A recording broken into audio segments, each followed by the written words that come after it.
Senhor presidente, senhores senadores, senhoras senadoras, quem nos ouve pela Rádio Senado, nos acompanha pela TV Senado, é um prazer estar aqui hoje participando da primeira semana. Permita, eu não citei o deputado Benito Gama, que também está presente aqui, foi meu companheiro na Constituinte, eu não tinha citado você presente.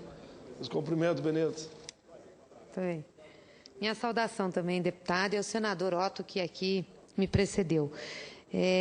Queria dizer do prazer de estar ocupando novamente a tribuna do Senado no início dessa nova legislatura. Primeiramente, eu gostaria de dar as boas-vindas a todos os novos senadores e senadoras que iniciam seus mandatos nesse ano. Alguns estão retornando a esta casa e outros inaugurando a sua participação no Senado Federal. Como mulher, eu não poderia deixar de celebrar o aumento, ainda que distante daquilo que seria satisfatório, da bancada feminina nessa casa. Saúdo também todos os demais senadores e senadoras que, como eu, já estavam na casa na legislatura passada, desejando a todos nós um ano de muito trabalho e bons resultados. Saúdo igualmente ao presidente Renan Calheiros, reeleito para presidir o Senado Federal e o Congresso Nacional para os próximos 2 anos. Nesse primeiro pronunciamento que faço, senhor presidente, da tribuna em 2015, eu gostaria de dividir com a casa e com quem nos assiste e nos escuta algumas reflexões acerca desse início do segundo mandato da presidenta Dilma Rousseff. É sempre importante lembrar, senhoras e senhores senadores, ouvintes e telespectadores do Sistema de Comunicação do Senado, que o Brasil vive o maior período democrático da sua história republicana, conquistado com um esforço incrível de vários segmentos da sociedade brasileira depois de uma ditadura de triste lembrança. O pleito de 2014 foi a 7ª eleição presidencial direta depois da redemocratização. E penso que, desde o primeiro, temos avançado na consolidação da democracia no Brasil. E, sinceramente, espero que assim continuemos, fortalecendo nossas instituições e, sobretudo, respeitando a decisão soberana da maioria do país. A presidenta Dilma venceu as eleições passadas e foi reeleita para um segundo mandato. A maioria da população brasileira decidiu continuar apoiando um projeto de governo, iniciado em 2003 com o presidente Lula, e que, desde então, transformou positivamente a realidade desse país. A oposição tem de aceitar esta realidade e não buscar subterfúgios como recontagem de votos, apoio a golpes ou tentativa de impeachment. Respeito muito o ex-presidente Fernando Henrique Cardoso, mas sua tentativa de respaldar juridicamente um impeachment através de parecer de um conceituado advogado, Dr. Ives Gandra da Silva Martins, que todos sabemos que tem lado e os ideais políticos e filosóficos que professam, é um assinte à democracia. Essa estratégia do ex-presidente Fernando Henrique atenta contra a sua história. Não é possível dizer que essa é uma matéria técnica. O direito não é ciência exata, portanto, ele serve para respaldar teses. A lei que condena muitas vezes é a mesma utilizada para absolver.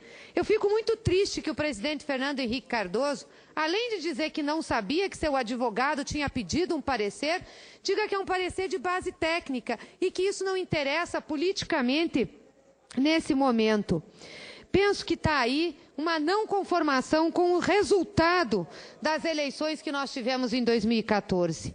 Não existe isenção pela técnica. Se querem criar um caminho para discutir o impeachment da presidenta, tenham coragem para discutir isso abertamente, e não através de subterfúgios de pareceres tidos como técnicos e não políticos. Qualquer decisão nesse campo é uma decisão política, seja quem quer que seja que assine um parecer. Por mais capacitado, por mais preparado que seja o parecerista, como é no caso do Dr. Ives, mas tem lado, professa um lado político, um ideal político e filosófico. Portanto, eu queria lamentar esse posicionamento do ex-presidente Fernando Henrique Cardoso, que suja a sua biografia nessa tentativa de apresentar à sociedade, revestido de técnica, um parecer propondo o impeachment da presidenta Dilma. A oposição tem que se conformar conformar com o resultado da eleição e com o que quis a maioria dos eleitores desse país.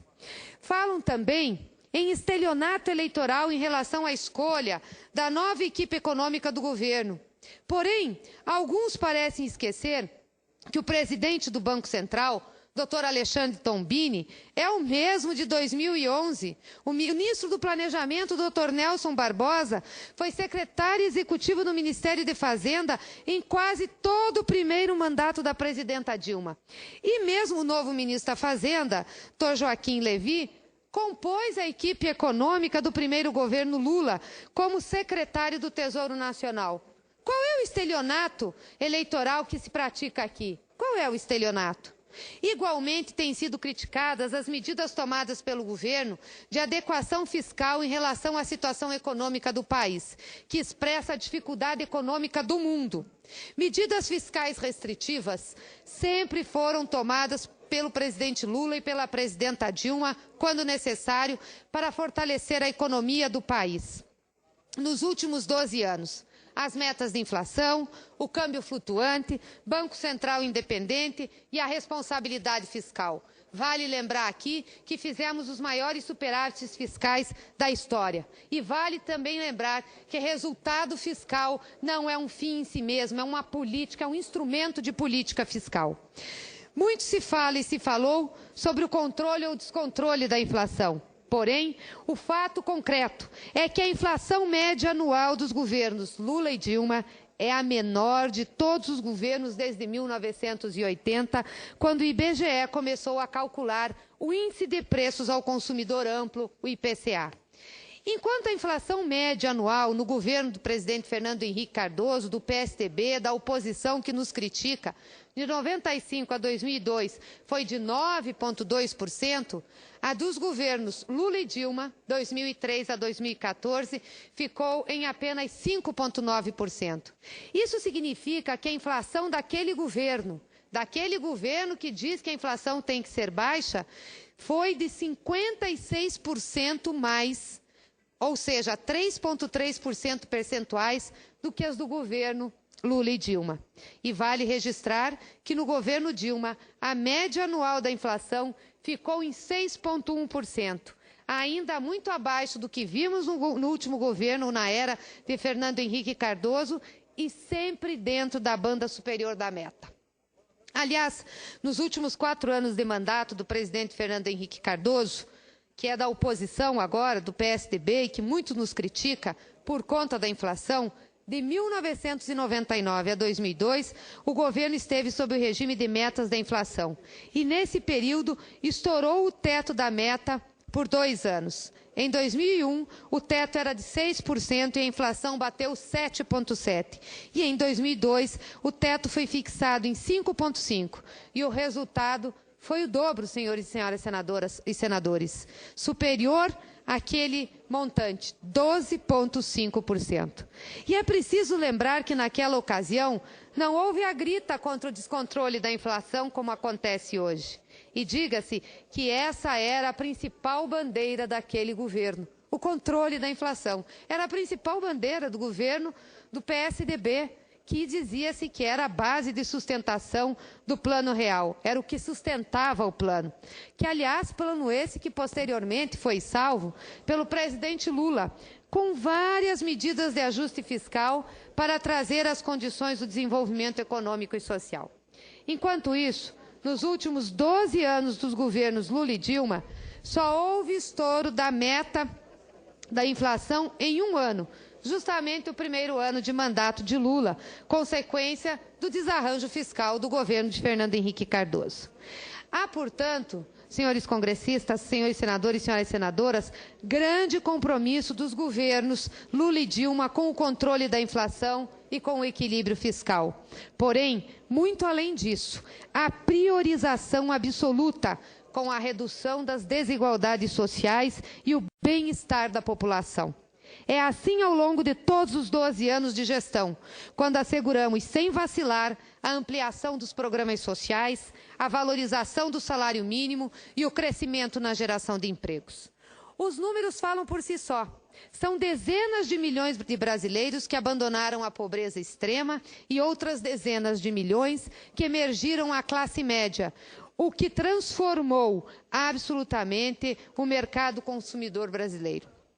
De outro lado, se no passado sonhávamos com um salário mínimo de $100, presidente Paim, que era a reivindicação dos trabalhadores, hoje atingimos cerca de $300 em decorrência exclusiva de uma política efetiva de governo para a valorização da renda dos trabalhadores nesse país, com repercussão direta no crescimento da renda média nacional. Me concede uma parte, e senadora. ainda, na sequência, senador, e ainda o desemprego que atingiu no ano passado 4,8%. E nesse ano, a primeira medida de desemprego é de 4,3%. O menor índice da série histórica brasileira, no momento em que as taxas mundiais de desemprego ainda figuram como o maior desafio nas principais economias do mundo.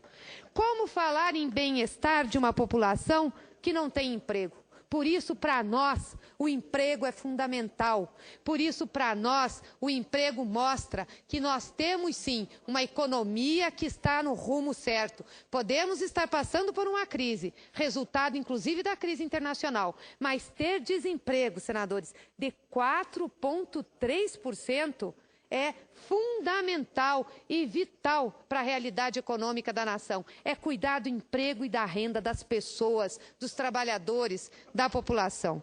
Pois foi exatamente esta a motivação do governo Dilma, a despeito da maior crise do capitalismo que estamos vivendo desde 1929. Manter emprego e renda no país, defendendo as pessoas que menos têm e mais precisam na sociedade. Não há dúvidas que, diante de uma crise mundial desta magnitude, o desafio de todos os economistas é buscar caminhos para a superação da crise. Porém, há diferentes formas de fazê-lo. Aqui, mantivemos empregos e buscamos incentivar e manter a produção nacional, promovendo grandes desonerações. Gostaria de fazer algumas comparações. Quando leio os jornais e as colunas dos analistas econômicos, escuto a oposição, parece que nós estamos numa crise sem precedentes na história brasileira, que nós estamos numa crise que é impossível de resgatar a economia do Brasil, que nada presta, que tudo está no fundo do poço. Esse pessoal não tem memória? Desconhece a história econômica do nosso país? Não lembra dos diversos planos e dos arroxos que nós tivemos? Desconhece ou esconde conhecer a crise no mundo, como se o Brasil fosse uma ilha e o único com problemas? A Europa está mergulhada em uma recessão. A China está com o menor crescimento nos últimos 2 anos. Os Estados Unidos estão iniciando a sua recuperação, também com preço alto para a situação social daquele país. Vamos comparar os índices de desemprego, que eu considero o mais importante numa economia, porque não adianta crescer 10%, 7%, 8% e ter 15% de desemprego, ter metade da população na miséria, ter percentuais alarmantes de população pobre. O Brasil, como eu disse, apresentou a sua última taxa de desemprego de 4,3%. Eu gostaria que os economistas explicassem isso, porque dizem que é uma tragédia a economia desse país. Como que uma tragédia, uma economia de tragédia, apresenta um desemprego tão baixo? A zona do euro tem desemprego de 11,4%, a França tem desemprego de 10,4%, a Grécia, meus senhores, tem desemprego de 25,8%, a Itália tem desemprego de 12,9%, a Portugal tem desemprego de 13,5%, a Espanha tem desemprego de 23,7%. Vou repetir, o Brasil tem desemprego de 4,3%, de 4,3%. Quando Fernando Henrique deixou o governo, o desemprego era de 12,3%. 12,3%, com uma inflação de mais de 12%, com um juro elevadíssimo e com um desequilíbrio fiscal total. Vou repetir, quem salvou o Plano Real foi Luiz Inácio Lula da Silva. Foi quem salvou o Plano Real e colocou as condições de desenvolvimento desse país. Como ousa hoje o PSDB dizer que nós estamos numa crise sem precedentes, se nós consertamos a crise deles? Qual foi o menor índice de desemprego do governo Fernando Henrique Cardoso? Eu desafio aqui o PSDB a vir aqui dizer que tinha equilíbrio no desenvolvimento social e que tinha emprego e renda no seu tempo. Não tinha.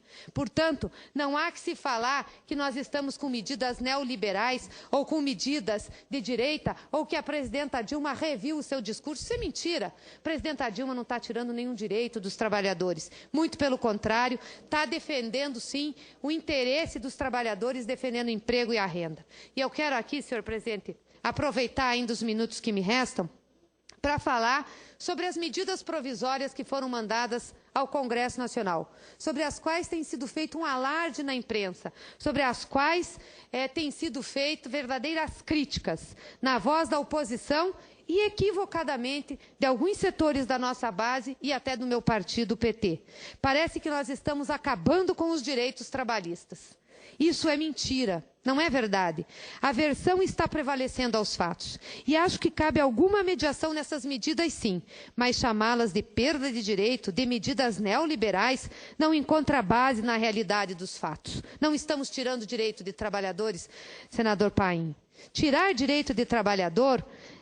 eu pergunto se é tirar direito de trabalhador, impedir que alguém com pouco mais de 20 anos, sem nunca ter contribuído para a Previdência Social, se case por oportunismo com uma pessoa muito mais velha e tenha direito vitalício à pensão por sua morte? Se isso acontece hoje no Brasil, e acontece, está tirando o direito dos milhões de contribuintes da Previdência que têm que pagar durante anos para ter direito. Não é possível que uma jovem de 20, 21 anos receba uma pensão vitalícia porque casou com um senhor de 60, de 70 anos para poder receber oportunisticamente a sua pensão, sendo que a maioria dos trabalhadores brasileiros tem que pagar essa conta. Isso tira direito. Portanto, temos que fazer uma adequação. Para receber o direito à pensão agora, tem que ser casado pelo menos 2 anos, o que não é nenhuma gravidade. 2 anos de casamento é o mínimo que está se exigindo. Aonde tem retirada de direito de trabalhador aí? E tem que ter contribuído pelo menos 2 anos com a Previdência. Aonde que se retira direito? Muito pelo contrário, se resguarda o direito daqueles que contribuem para a Previdência, daqueles que pagam, daqueles que honram com o seu dever. E tem que ter idade para ter pensão vitalícia há mais de 44 anos. Não é possível que uma pessoa sadia, com 20, 21 anos, tenha direito à pensão vitalícia. Seja porque casou com alguém que morreu, seja porque é filha, como nós já tiramos aqui, inclusive essa era uma situação que abrangia também os militares, seja porque é filha de alguém que tem uma situação especial. Não é possível isso. Agora, a partir de 44 anos, se tem uma expectativa de vida de 30 a 35 anos, é justo que essa pessoa tenha uma pensão vitalícia. E é isso que o governo está apresentando ao Congresso, portanto, não é uma medida que retire direitos. Acho, entretanto, que nós temos sim, senador Paim, como já conversei com Vossa Excelência, que fazer um ajuste quando se refere ao percentual de pensão aos filhos, uma discussão que nós faremos nessa casa. Não acho que seja justo os filhos receberem apenas 50% da pensão. E isso nós temos condições de adequar, resguardando esse direito e, com certeza, ainda fazendo a economia que se precisa. Devemos sempre nos lembrar que nos últimos 12 anos nós incluímos mais de 30 milhões de pessoas na Previdência Social desse país. 30 milhões de pessoas na Previdência Social desse país. É tirar direito a adequar o abono salarial à regra do 13º salário pago a todos os trabalhadores do país? Qualquer trabalhador, para receber o 13º salário, um salário integral no final do ano, tem que trabalhar 12 meses. Por que o abono, quando o trabalhador trabalha 1 mês, ele tem que receber um salário integral no final do ano? Estamos adequando a regra ao 13º salário. Se trabalhou 1 mês, vai receber 1 mês, vai receber 1 dozeavos. Se trabalhou 6 meses, vai receber 6 dozeavos. Assim como é em relação ao 13º salário. E é importante lembrar que o abono foi criado num período em que o salário mínimo não tinha poder de compra. Vergonhosamente, não perfazia $100. e que nós tínhamos um índice de desemprego de mais de 12%. Era uma tentativa de fazer um colchão social a quem sofria aqueles problemas. Obrigada, presidenta. Hoje nós temos desemprego baixo, hoje nós temos renda e hoje nós temos proteção social, seja através de benefícios de prestação continuada, seja através do Bolsa Família. Por isso, acho que é uma medida necessária, assim como o seguro-desemprego. O seguro-desemprego hoje é concedido a quem trabalha 6 meses em 24. É importante o seguro-desemprego, mas me parece que precisamos ajustar essa regra, principalmente numa economia que apresenta 4,3% de desemprego. Não é possível essa alta rotatividade. Não é possível. Pode ser que 18 meses em 24 seja alto. Vamos discutir. Então, talvez tenhamos que ajustar 12 meses para 24. Mas não é possível ficar como está. Gastar 50 bilhões de reais no orçamento da União para fazer frente a seguro-desemprego quando nós temos situações em regiões do país de pleno emprego. Temos que dar um jeito, sim, com a empregabilidade dos jovens, que tem uma alta rotatividade. Mas não me venha a oposição, o PSDB ou qualquer partido que está fazendo a oposição dizer que se preocupa com jovens, porque no governo deles nenhuma medida ou nenhuma política para a juventude foi tomada. Assim como também não acho que é tirar direitos ou ir contra os trabalhadores, aumentar o imposto de importação. Aliás, isso é proteger a indústria brasileira. Nós estamos com muitos produtos importados que pagam menos imposto do que os produtos produzidos aqui, como é, por exemplo, a confecção, que no meu estado tem uma grande área, tem um grande número de indústrias. Portanto, nós temos sim que dar força à indústria brasileira. Obviamente que nós não podemos deixar a inflação crescer pelo preço acumulado de produtos, mas está correta essa medida, como está correta também aumentar o imposto sobre as operações financeiras. Eu quero aqui, para finalizar, senhora presidenta, portanto, eu peço mais um minuto do tempo, quero aqui fazer um apelo aos líderes.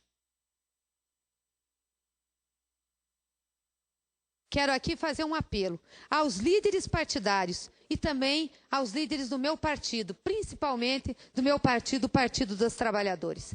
Nós já vivemos momentos difíceis antes, nesses 12 anos de governo.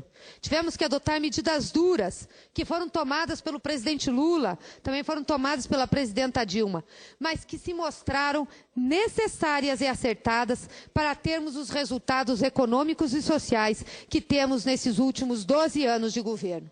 Não vamos fazer coro com a oposição, que nós sabemos muito bem aonde querem chegar e não tiveram coragem de apresentar de forma clara o seu projeto à nação brasileira. Por isso perderam a eleição, porque se tivessem apresentado, perderiam por muito mais. Não tinham um projeto de desenvolvimento desse país. Também não podemos fazer coro àqueles que estão ou com visão de direita, ou fazem um discurso oportunista. Falam fácil, mas não têm a responsabilidade de apresentar resultados práticos e a responsabilidade de dar diretrizes e fazer com que haja renda e condições mínimas dignas de vida a 200 milhões de pessoas nesse país. Portanto, governar é tomar decisões para manter-se no rumo correto. E eu não tenho dúvidas nenhuma que durante esses 12 anos nós fizemos o rumo desse país caminhar para melhorar a vida do povo. Nós estamos no rumo correto. Por isso, faço um apelo a essa casa para que a discussão das medidas que aqui vieram, mesmo que necessitem de algumas correções, sejam feitas com responsabilidade e não com discurso fácil. Agradeço, senhores senadores e senhoras senadoras, pelo tempo a mais que me foi concedido. Peço desculpas ao senador Wilder, que sei que vai aqui ocupar a tribuna, mas, de fato, eu já estourei o tempo que me restava. Muito obrigada, senhores senadores, senhoras senadoras, senhora presidente.